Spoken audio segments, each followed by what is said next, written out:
नमस्कार बच्चों। आज की क्लास में आप सबका स्वागत है। आज की क्लास के अंतर्गत हम विसर्ग संधि के बारे में जानेंगे। विसर्ग संधि की परिभाषा, विसर्ग संधि के जो नियम हैं उनके बारे में पढ़ेंगे। देखिए, पहले परिभाषा देखिए।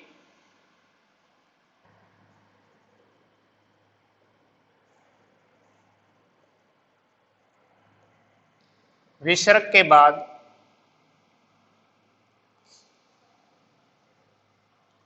स्वर या व्यंजन वर्ण आने पर विसर्ग में जो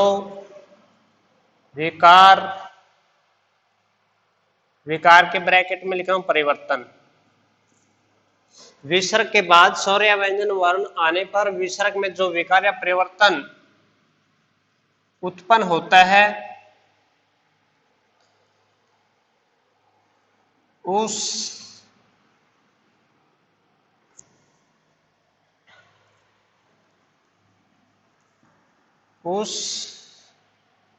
विकार के नए रूप को विसर्ग संधि कहते हैं।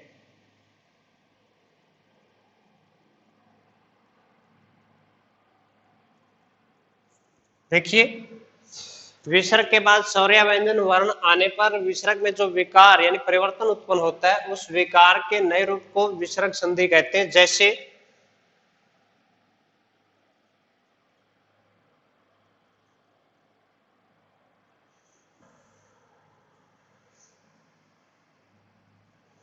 मन है प्लस भाव,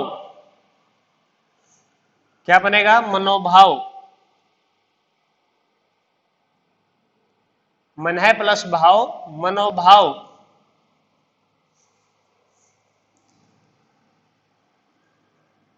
नेहि जमा गुण, निर्गुण। नेहि प्लस गुण निर्गुण, मन है प्लस भाव, यानी विसर्ग किसमें बदल गया? ओ में। विसर्ग किसमें बदल गया? रै में।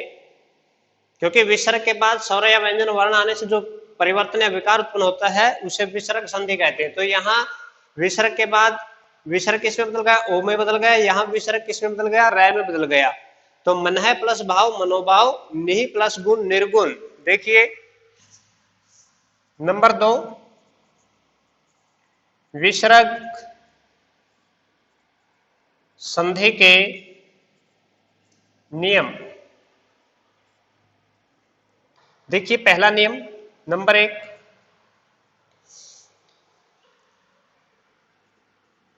विसर्ग का ओ होना। पहला नियम क्या है? विसर्ग का ओ होना। विसर्ग से पहले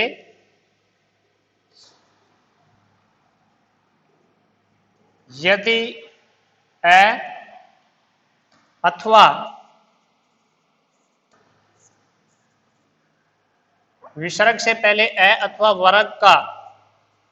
वर्ग का कौन से वर्ग की बात हो रही है? जो 5 वर्ग हमने बताए थे, कै वर्ग, चय वर्ग, टय वर्ग, तय वर्ग और पै वर्ग, यानी जो सप्रस व्यंजन है उन सप्रस व्यंजन के जो 5 वर्ग है उसी वर्ग की बात हो रही है।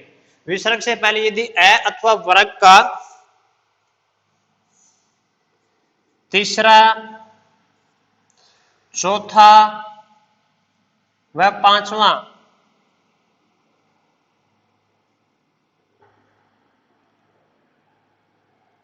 वर्ण तथा य, र, ल, व आदि वर्ण आ जाए तो विसर्ग का ओ हो जाता है।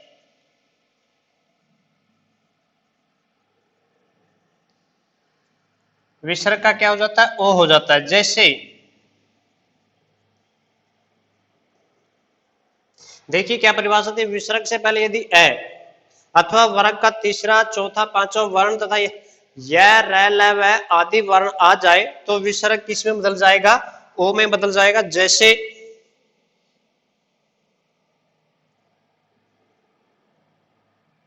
यशः प्लस गान,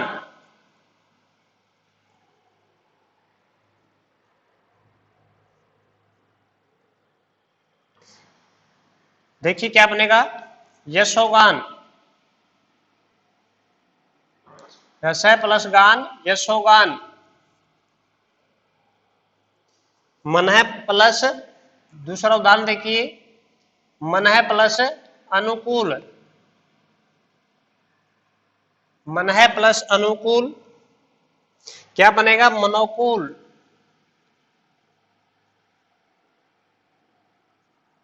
मनः प्लस अनुकूल मनो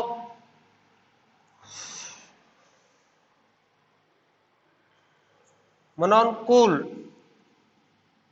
मनः प्लस अनुकूल मनोनुकूल। यानी ए का क्या, विसर्ग के बाद ए है, विसर्ग से पहले ए है तो विसर्ग किस में बदल जाएगा, ओ में बदल जाएगा। यहां विसर्ग से पहले स है, स किस में बदल जाएगा, ओ में बदल जाएगा।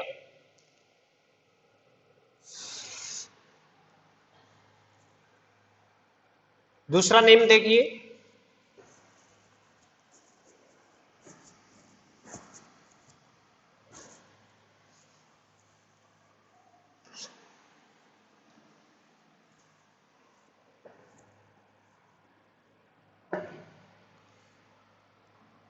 नंबर 2, विसर्ग का र होना, विसर्ग का र होना। यदि विसर्ग से पहले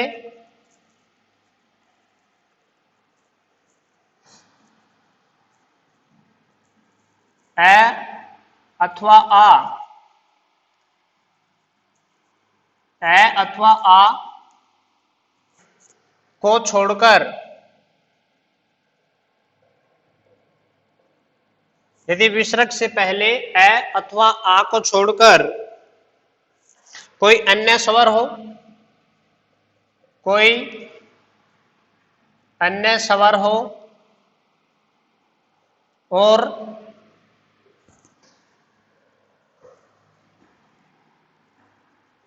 आगे का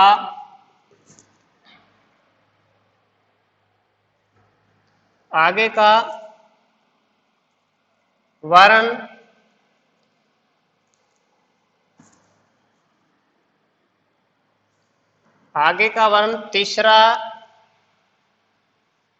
चौथा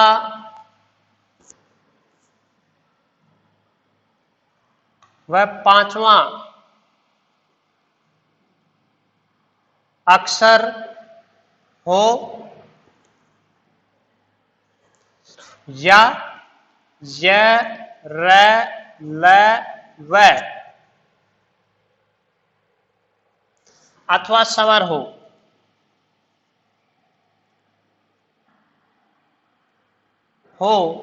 तो विसर्ग का र हो जाता है। जैसे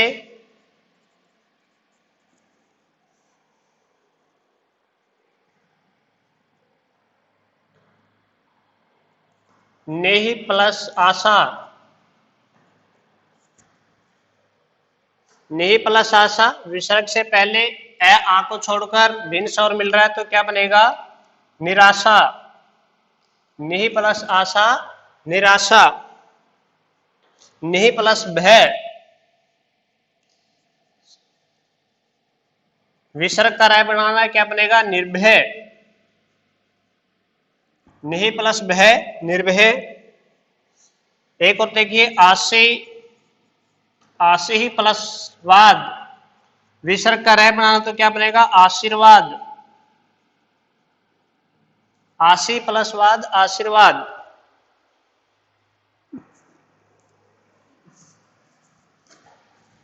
नियम तीसरा देखिए, नंबर 3,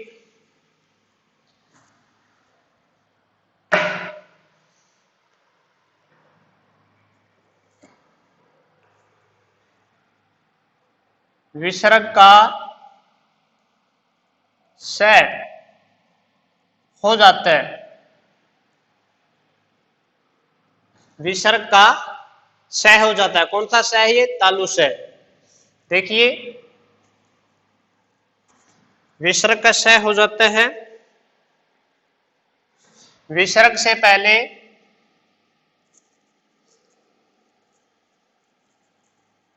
यदि कोई स्वर,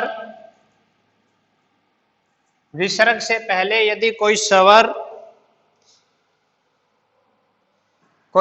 हो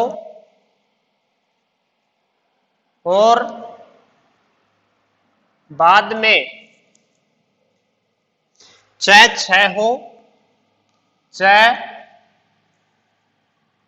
छ हो, तो विसर्ग का, देखिए विसर्ग से पहले यदि कोई स्वर हो और बाद में च छ हो तो विसर्ग का तालु से हो जाता है। विसर्ग का क्या हो जाता है? तालु से हो जाता है। जैसे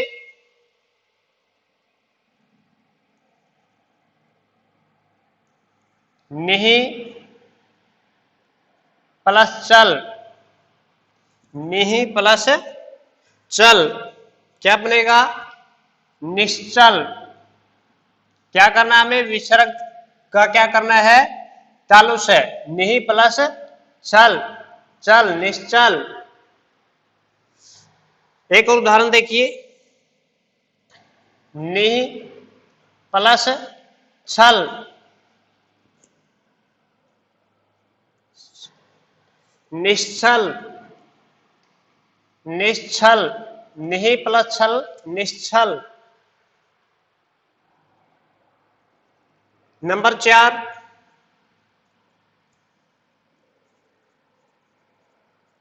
विसर्ग का दंत से, विसर्ग का दंत से हो जाता है। ध्यान रखना, इससे पहले जो स था वो कौन सा स था? तालु स था। अब हम कौन से स की बात कर रहे हैं? दंत स की, यानी विसर्ग का दंत स हो जाता है। देखिए, विसर्ग के बाद यदि तय वर्ण, विसर्ग के बाद यदि तय या स हो, तय या स वर्ण हो तो विसर्ग का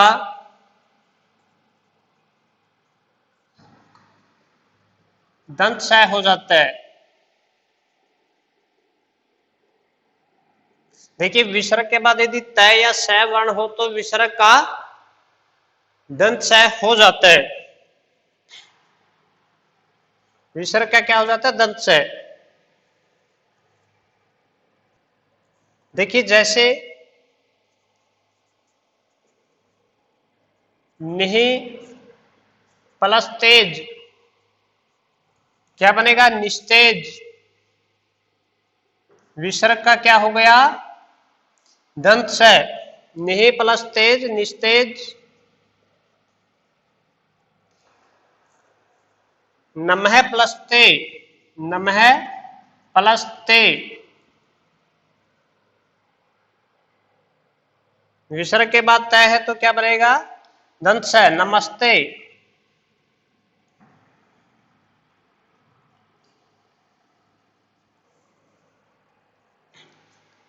नंबर 5,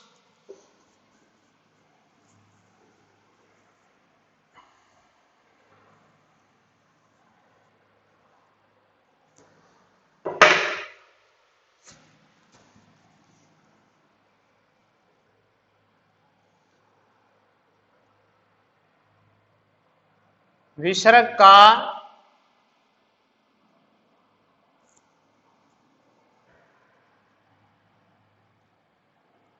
मूर्धन्य स, विसर्ग का मूर्धन्य स हो जाता है, विसर्ग का मूर्धन्य स हो जाता है। देखिए विसर्ग से पहले, विसर्ग से पहले ई और विसर्ग से पहले ई ऊ, विसर्ग से पहले ई ऊ और बाद में क ख प ठ,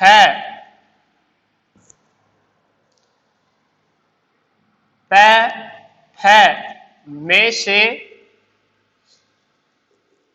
कोई भी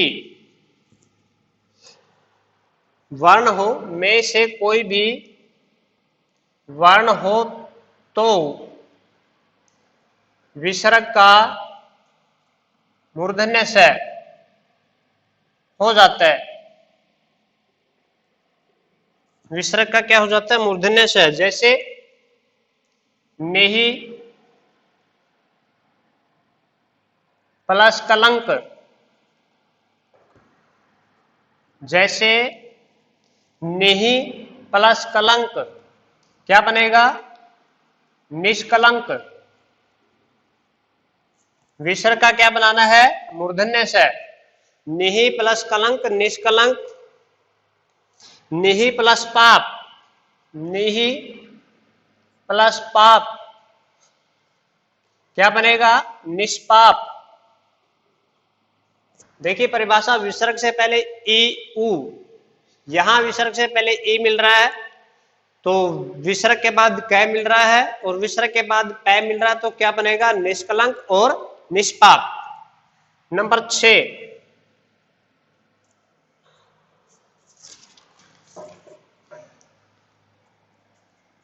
विसर्ग का लोप। छठा नियम क्या है? विसर्ग का लोप।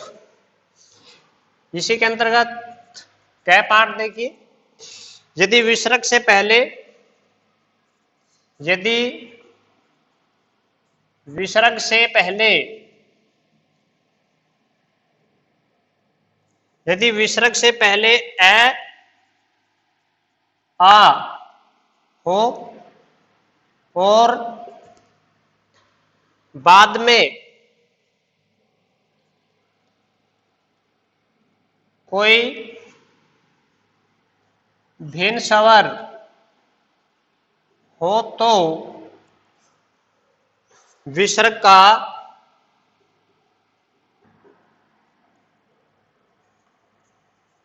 लोप हो जाता है।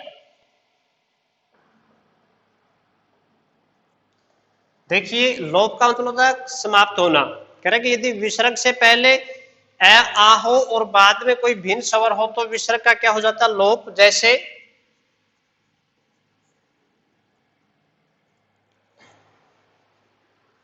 अतः प्लस एव।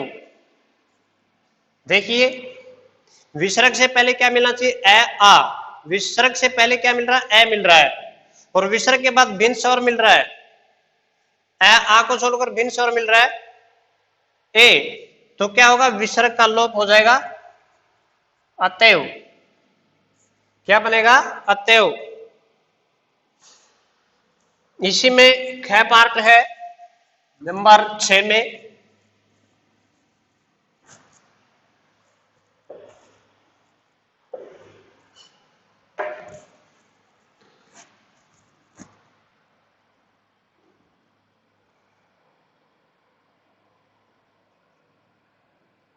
विसर्ग के बाद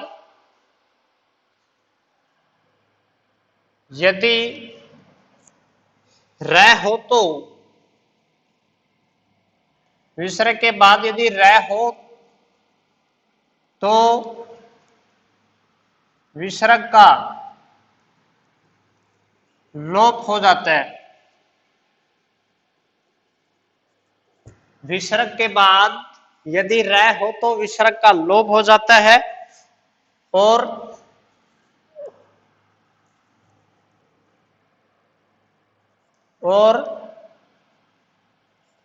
स्वर दीर्घ हो जाता है और स्वर दीर्घ हो जाता है। जैसे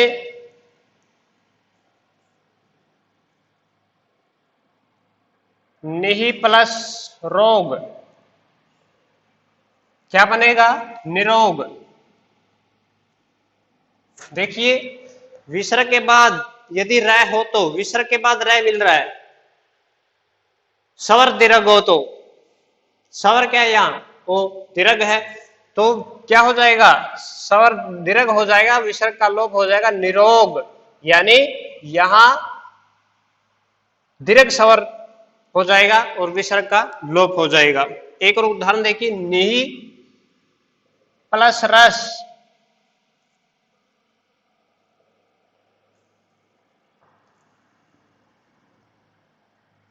विसर्ग के बाद रै है तो विसर्ग का लोप करना है तो क्या बनेगा? नीरस। स्वर दीर्घ हो जाएगा और विसर्ग का लोप हो जाएगा तो क्या बनेगा? निहि प्लस रस नीरस।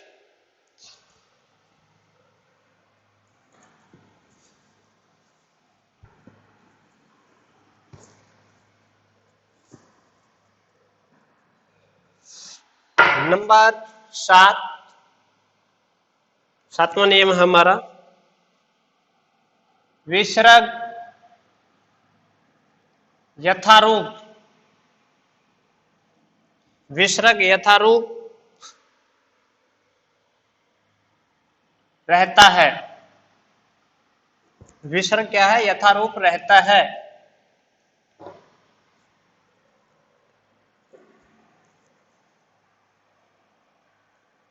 देखिए यदि विसर्ग के आगे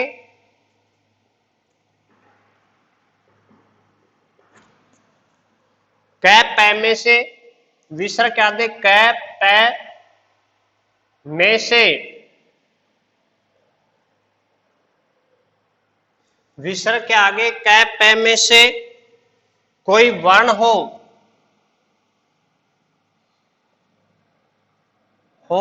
तो विसर्ग, देखिए यदि विसर्ग के आगे कै पै में से कोई वर्ण हो तो विसर्ग यथारूप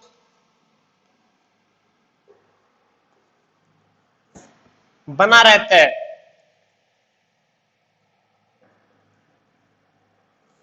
नियम क्या था? विसर्ग यथारूप रहते हैं, यानी विसर्ग का लोप नहीं होता, विसर्ग बना रहता है। यदि विसर्ग के आगे कै पै में से कोई वर्ण हो तो, यानी दोनों वर्णों में से विसर्ग के आगे कोई भी मिले तो विसर्ग ज्यों का त्यों बना रहता है। जैसे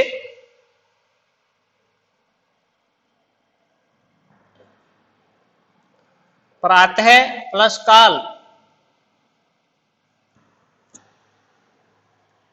विसर्ग के बाद क्या मिल रहा है? विसर्ग के आगे, यदि विसर्ग के आगे कै पै में से कोई वर्ण हो तो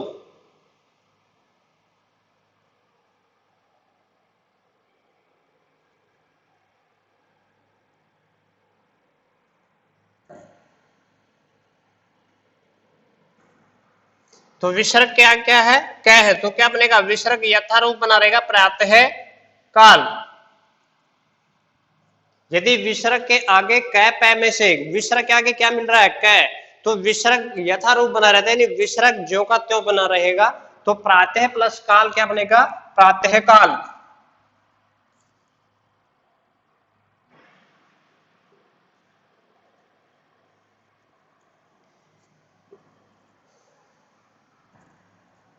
ये था हमारा विसर्ग संधि।